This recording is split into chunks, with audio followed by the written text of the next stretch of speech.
Bapak. Waalaikumsalam warahmatullahi wabarakatuh. Dan selamat siang. Terima kasih telah hadir dalam sesi wawancara sakit UPN Veteran Jawa Timur. Di sini kami hanya memberikan 2 pertanyaan saja, Bapak, tidak banyak-banyak. Dan kami ingin menggali informasi lebih lanjut, Bapak sebagai dosen, dan bagaimana kontribusi Bapak terkait dengan untuk memenuhi target dekan dan rektor seperti itu.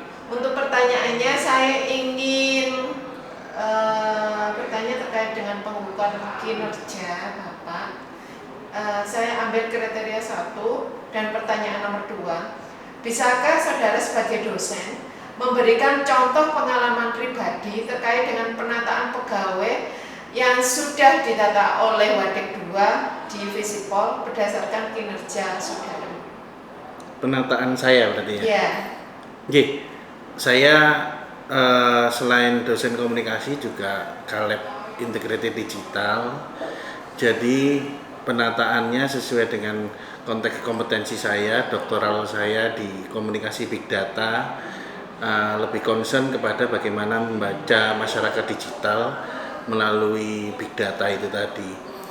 Terus kemudian dari kompetensi itu dikembangkan ke berbagai macam hal lainnya di luar.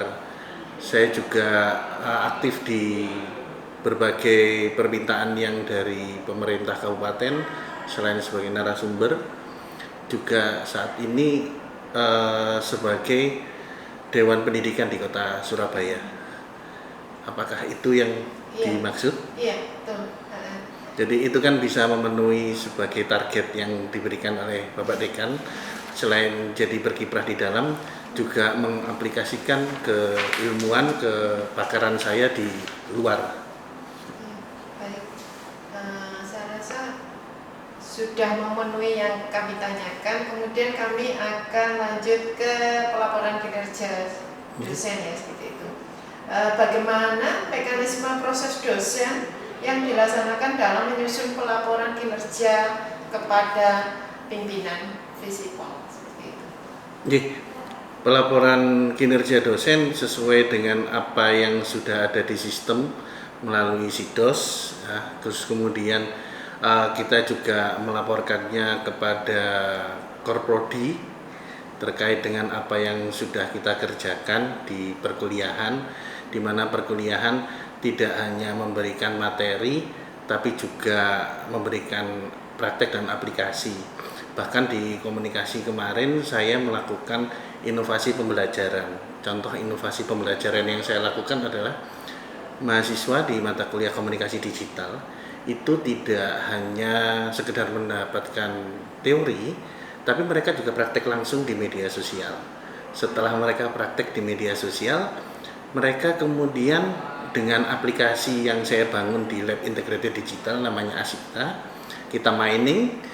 Terus akhirnya di visualisasi itu mereka bisa tahu posisi mereka seperti apa. Harapannya adalah dengan inovasi pembelajaran itu mereka tidak hanya tahu materi, mereka bisa praktek, bahkan nantinya bisa sangat bermanfaatkan untuk dunia kerja mereka nantinya sebagai solusi dalam permasalahan masyarakat. Nah, itu semua dilaporkan kepada Korprodi untuk dilanjutkan ke bidang 1. Sudah cukup memberikan informasi kepada kami terkait dengan kontribusi Bapak selaku dosen untuk membantu capaian kinerja dari Prodi menuju ke dekan seperti itu. Iya, ada tambahan juga buku.